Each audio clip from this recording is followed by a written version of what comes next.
Joining us now, well, the man of the hour, big victory on Tuesday night, Denver Riggleman, the new Republican congressman from the 5th District of Virginia. That is the biggest landmass district in the state, in the Commonwealth, bigger than New Jersey. It stretches all the way from Charlottesville all the way down to Danville and all kinds of points in between. And a resounding victory, very popular victory by the populist Denver Riggleman. He got a lot of Democrats to vote for him. They're called Denvercrats, which is kind of a neat thing. Hashtag Denvercrats. Denver Riggleman, congratulations on a just resounding victory in the face of, for other people in Virginia, a tough night. Yeah, I tell you, it was, you know, as I was driving around the 5th District, you said how big it is, and it's even bigger than that. You know, John, it stretches actually from Warrenton all the way down to the North Carolina border. And, you know, I went to 10 polling places, I think in 6 different counties that day. We put about 300 miles on the vehicle. And during the time, you know, you're so nervous. You know, you're acting like everything's fine, but there was never a time I was comfortable until they called it. But, you know, when we saw the first returns coming in, John, we started to feel pretty excited about things.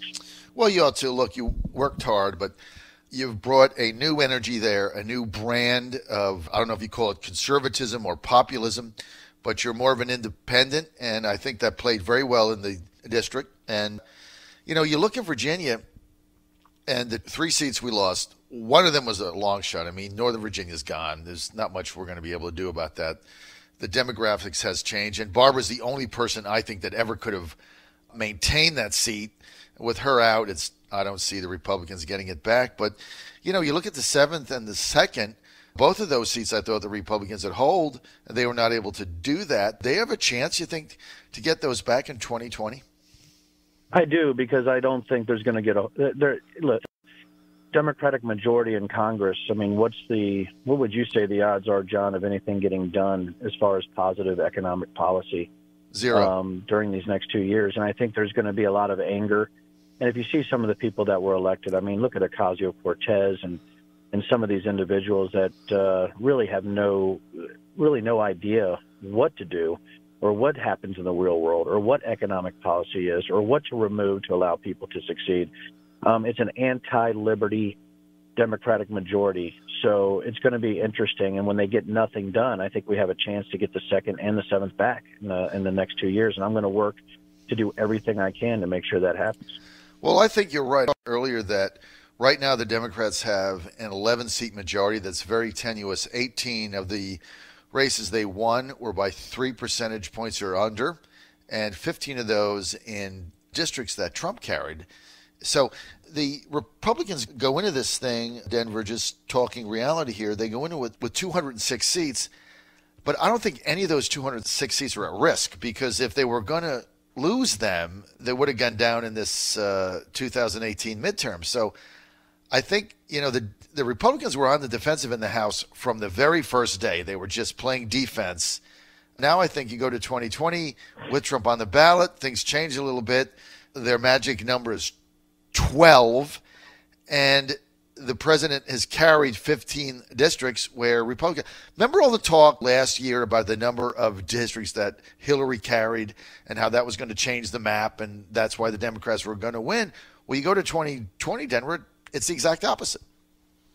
Yeah, it is. And I think it's so interesting that you said some of the things that you said. I honestly believe, John, that the majority could flip back in 2020. But here's the other thing, too.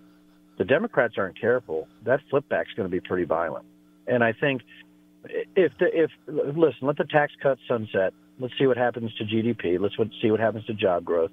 Let's see what happens. And I'm telling you right now, if it looks like the economy starts to sputter once the Democrats start to stall, because they have no idea what they're doing. I mean, right. Single payer, Medicare for all. I mean, their policies are so bankrupt. And that's the thing in the 5th District, that I was able to run specifically to those policies, even though my opponent tried to nationalize the election against Trump or to, accuse me of gallivanting with Bigfoot. I mean, that's the only thing they had. And I believe that what you see right now is policy-driven Republicans who are conservative, are solution-based. You're going to see those starting to pop up everywhere because we know what works as far as the economy. We know what works as far as foreign policy and strategy. and we were able to hit that. And there was a lot of hate for President Trump, but you cannot argue against the results of the economy and the results of what's happening in the world. And we can have this resist movement all day long, but I'm telling you right now, in these next 2 years, if we see the country starting to crumble economically, there will be a red, everybody says red wave or red tsunami. I just think the blue wave will hit the Red Sea, and I think that'll be it. And I just hope people start to wake up and not blindly vote Democrat when we have so many good things happening right now. Well, it's going to be an interesting path to see where Pelosi goes. In her first statement, I thought she said and did the right things, trying to mend the base together, realizing she got a lot of swing voters electing some of her majority members that were independents and Republicans that, wanted to see things a little bit differently. But they certainly are not going to come back to there if all it is subpoena, investigate, impeach, and Maxine Waters jumping up and down and mobs and throwing rocks through Tucker Carlson's window. I mean, I just don't think that's a prescription for success. But look, they have the majority. Now it's up to them to govern and work with the president where they can. I don't think they will, but we got to see how this plays out. No question.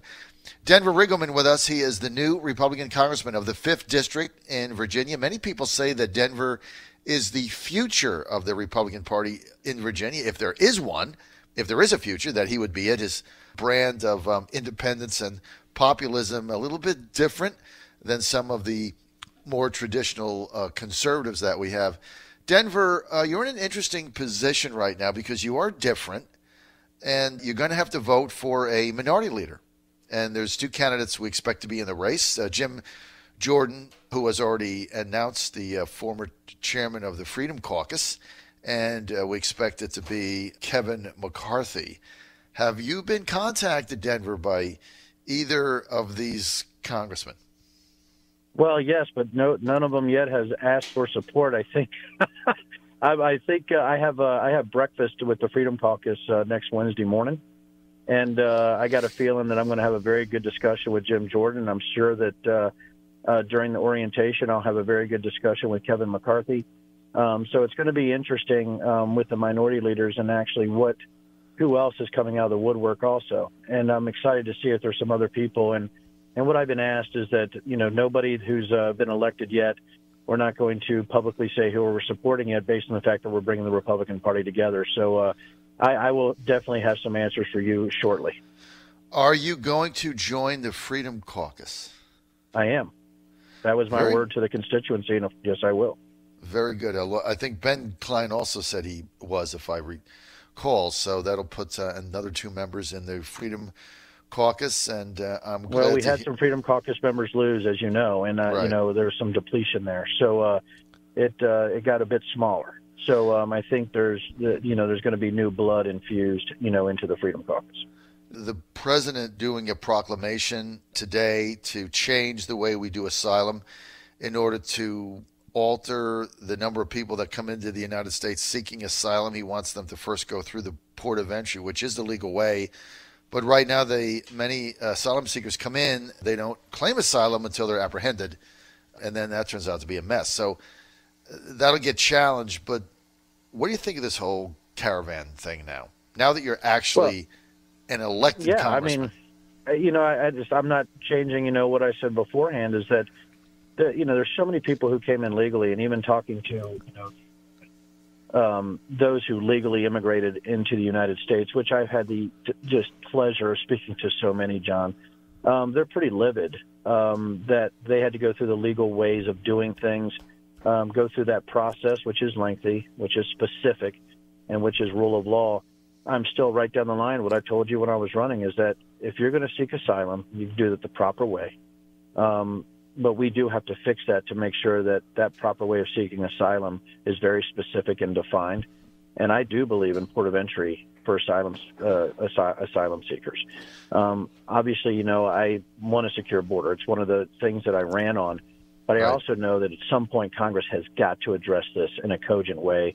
And the 5th District has its own unique special set of problems with labor where, yes, we need a very strict policy, rule of law, and a secure border down the line. But we also need a way to get labor into this area because right now there are counties in the 5th that are losing population that have more jobs than people on a level that's pretty astounding. Right. And they're begging me to help with H-2A or to actually go H-2C to streamline legal migrant labor as quickly as possible. So it's a very dynamic, diverse district that has a lot of unique problems based on this agricultural setting.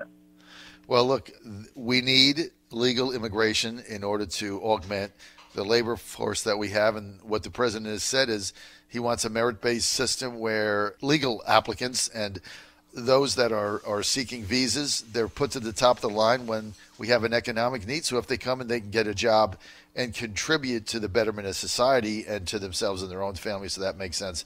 Denver, I'm out of time. Congratulations, Denver Riggleman, on a great victory. I look forward to you being up here. For those of you that don't know it, Denver and I are great friends. And so I lost one of my friends up here, Dave, that I used to hang with. So now, Denver, you're going to be stuck with me up here. That's okay. I'm completely fine with being stuck with you up there, John. All right, John Fredericks Radio Network, Denver. And I have to, just when you come up, bring some of your bourbon, all right? Denver Riggleman. Yeah, always.